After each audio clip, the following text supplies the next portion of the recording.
Know the big picture. Understand that high-ticket sales require the right system. You have to filter them properly. You have to scale them up in terms of their purchases. Here's the secret. At first, get them to pay $1. That's how you separate the simple information seekers from actual potential buyers. Now, let's be clear. You're not going to get rich from $1 sales. Once you have people transferred over to your buyer's mailing list, you have to continue scaling them up and filtering them until you get to your target audience.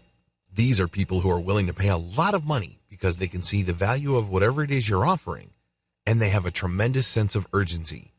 Either they need to buy right now because there's some sort of deadline that's about to pass, or they have completely given up on doing it themselves or having it done locally or tapping their own network.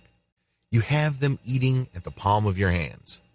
The big picture also includes what happens next. Now that you've gotten somebody to pay $1,000 to $5,000 or several $100s or whatever it is, don't stop. MBA students from China, who are often sons and daughters of multimillionaires, have needs once they get to Canada, Europe, or the United States. Even when they're in the MBA program, they would also have needs. This is crucial because you cannot drop the ball here. It's very tempting to think, I've already got several $1,000s from this list member. Why should I even bother about what happens next?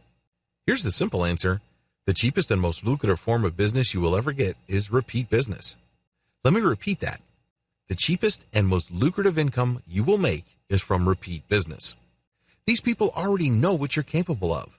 They already trust you enough to spend big money. Now is not the time to drop the ball and forget about them. They still have needs. In my case, they would need a place to stay. They would need job placement services. They would need networking services. In some cases, they need life coaching. I can go on and on. You have to look at your customers the same way. Just because you have converted them already within the main niche of your business, it does not mean that all their other needs go away. There are many related niches as well. In my case, visa assistance and immigration legal services were the natural extension of the service I provided my customers. You have to think along these lines, and if you do, your list goes up in value over time. The more your relationship with your customer base matures, the more valuable it becomes. What started out as a $1 sale quickly turns into a sale of a few dozen-dollars, which then leads to several $100s worth of sales, and then the big one, the $5,000 or even the $7,000 commitment. After that, believe it or not, lies even more money.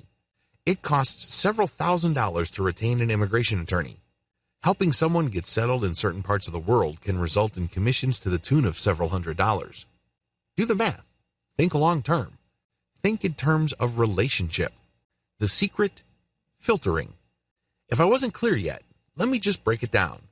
Your job is to filter your prospects as quickly and as cleanly as possible. Separate information seekers from potential buyers. This is where your $1 product comes in. You then separate low-value buyers from intermediate or long-term high-value buyers. These are people who are willing to buy immediately, but they will remain stuck at a certain low price. You can monetize these people by selling a book or an online course. You can safely segregate them in another mailing list. You can still make money off of these people, but please understand that there's going to be a ceiling. They are never going to level up like your big-time clients. For your big-time clients, think of the long-term, high-value, high-ticket funnel that I described above. The key secret you need to keep in mind. You must have a means of constantly communicating with higher-value clients. This is the key. Therefore, I insist that you build not just one mailing list, but several. Your mailing list must be segmented based on how quickly somebody wants to buy and the value of the things they want to buy. For everybody else, and I'm talking about information seekers who just don't want to spend money, you can set them up with a fairly short autoresponder series. If they don't convert by the 6th email or the 8th email, cut them from your list. Depending on your mailing list service provider, there's no need for you to burn a hole through your pocket supporting list squatters. Identify them and quickly delete them. For everybody else, work on converting them and pushing them higher and higher in the value chain. This is how you create a consistent flow of high-ticket sales. In fact, if you play your cards right, based on the system that I've described above, your mailing list goes up in value over time. The more mature your relationship becomes with your customer base, the more they trust you, and the more they're willing to buy a wide range of directly related and indirectly related products and merchandise.